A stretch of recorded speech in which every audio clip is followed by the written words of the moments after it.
Thank you for joining us and being part of part 4 of our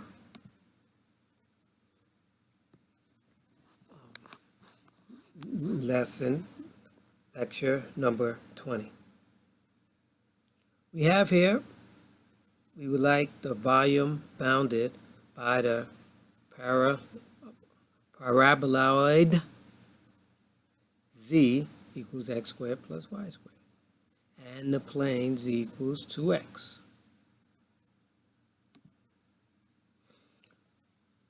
So we see here that z equals x, one of them, so we're going to set this equal to z1 x squared plus y squared, which equals r squared.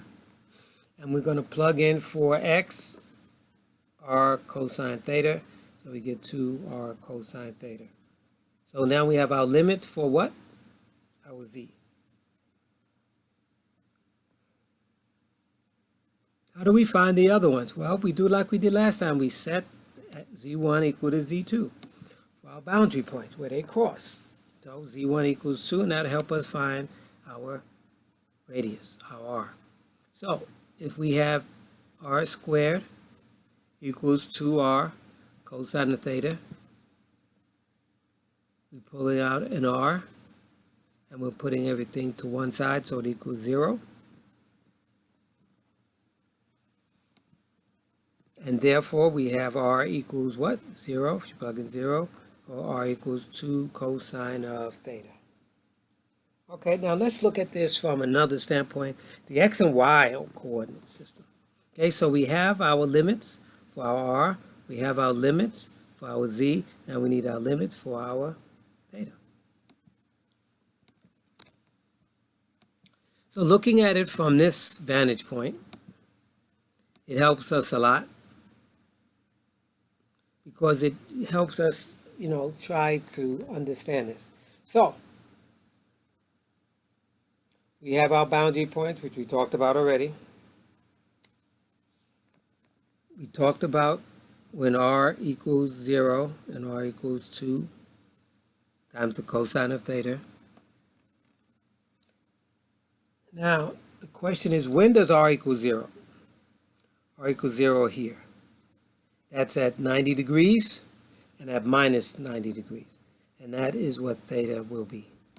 That's what we're going to be using for theta boundaries. Okay, so now we have this triple equation. We're doing our theta last, so that'll be the last.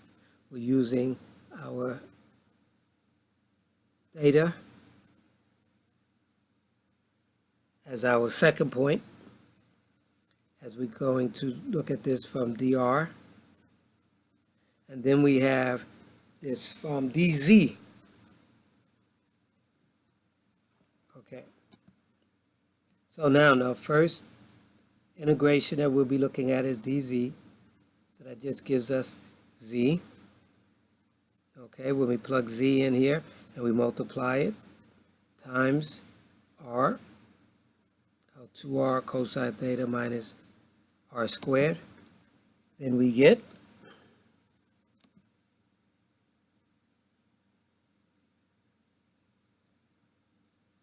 this part of the equation. So it's 2r squared cosine theta minus r cubed dr d theta.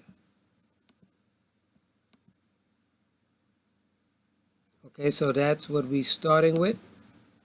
So if we integrate this to xr cosine theta, we get 2 over 3 r raised to the third power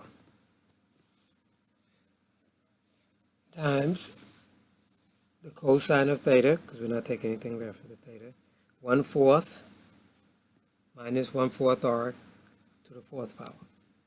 So now we can evaluate this at 0 and at 2 times the cosine of theta. Okay, so when we multiply this out here, we get our 2 times the cosine of theta. Now notice here, when this was integrated,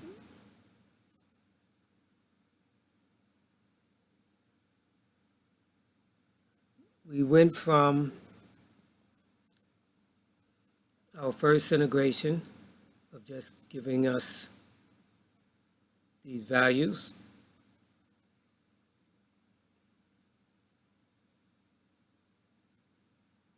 As we've gone from this area. Then our second integration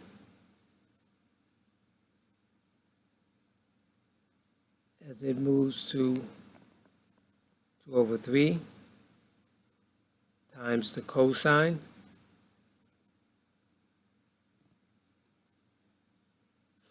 Okay, so when we take 2/3, we plug it in.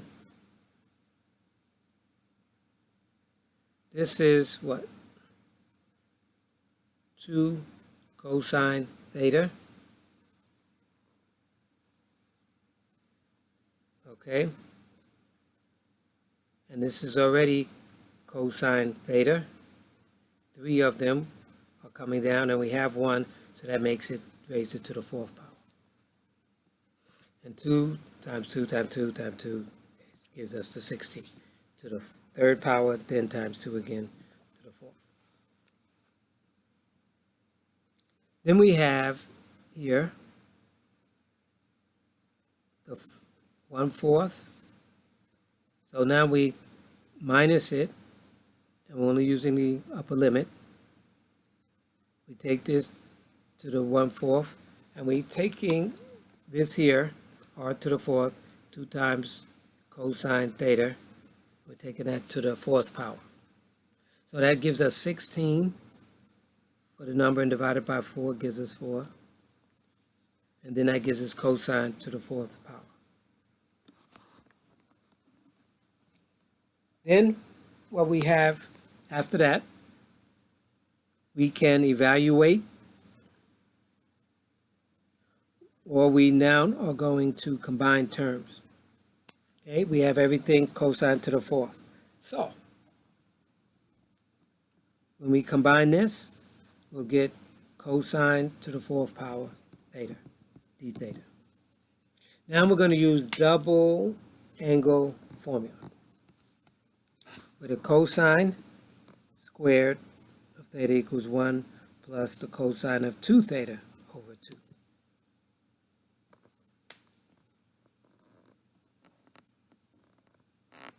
Okay, so with this equation being plugged in,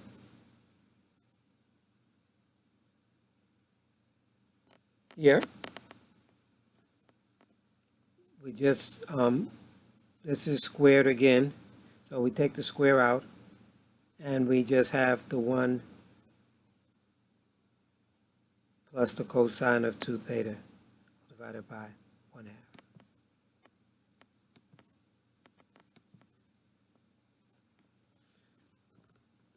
So we plug that in, that 1 plus the cosine of 2 theta, that quantity squared, we need to square that. And what we'll get is 1 plus 2 cosine 2 theta plus cosine squared 2 theta d theta. Guess what? We have this term again. Cosine squared 2 theta. So we're going to use our same rule again. All right, so we'll plug it in again, and plug in the 1/2 here, times the parenthesis of 1 plus the cosine. Instead of it being 2 this time, it's 4 theta. So that's good. So hopefully we won't see that again. Okay, so now we can get started on trying to evaluate this thing. Okay, so now we bring all the terms together and group all the like terms together. And so then we can integrate this. And so if it's a reference to theta, it's just 3/2 times theta. The 1/3 stays out. Then we have 2 plus the cosine of theta okay? And that's going to give you 2 times the sine, the derivative, the integral of cosine is sine. So it'll be the sine of 2 theta.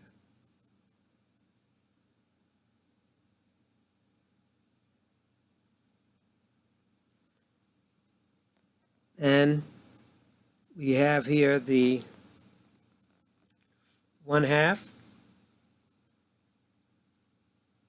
that we had earlier, that we were multiplying times everything on this side, okay? We find out that this gives us our, when we have combined everything, 1/2 cosine 4 theta. So we have a cosine 2 theta, a cosine 4 theta, and we have a constant. So now if we integrate just in reference to delta theta, so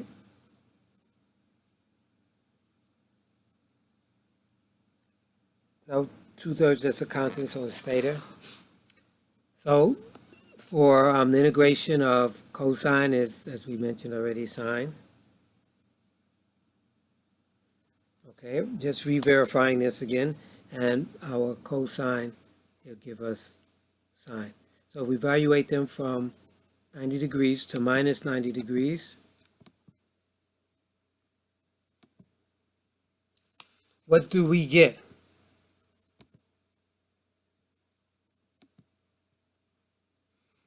Okay, this is what we have left out from the last page, and so this is where we begin. So we're going to put in for upper limit of what? 1/2 pi. So that'll give me 3/4 over 4, 3/4 times pi. Then we're going to plug in for pi. The 2's will cancel out. We'll plug in for pi. It's 2. So that 2's will cancel out, just gives us pi. When we go for 2 times 4, so the 2 and the 4 cancel and just give us 2 pi. And that's all divided by 8. And then we do the same thing, but everything is minus now. Okay? The 1/2 is minus, the theta is minus, the pi is minus. So we get a minus 3 pi plus sine of minus pi plus 1/8, the sine of a minus 2 pi. And we'll get 1/3 all times this 3 pi divided by 4 plus 3 pi divided by 4 is pi divided by 2. Our volume is, guess what? Yes, pi over 2. Yes, I know these been long and drawn out. A card talk problem. So we'll have you do that. Okay, we're going to have you do practice problem 1, practice problem 2, practice problem 3, practice problem 4. And at that point, we will be finished. Thank you for being part and coming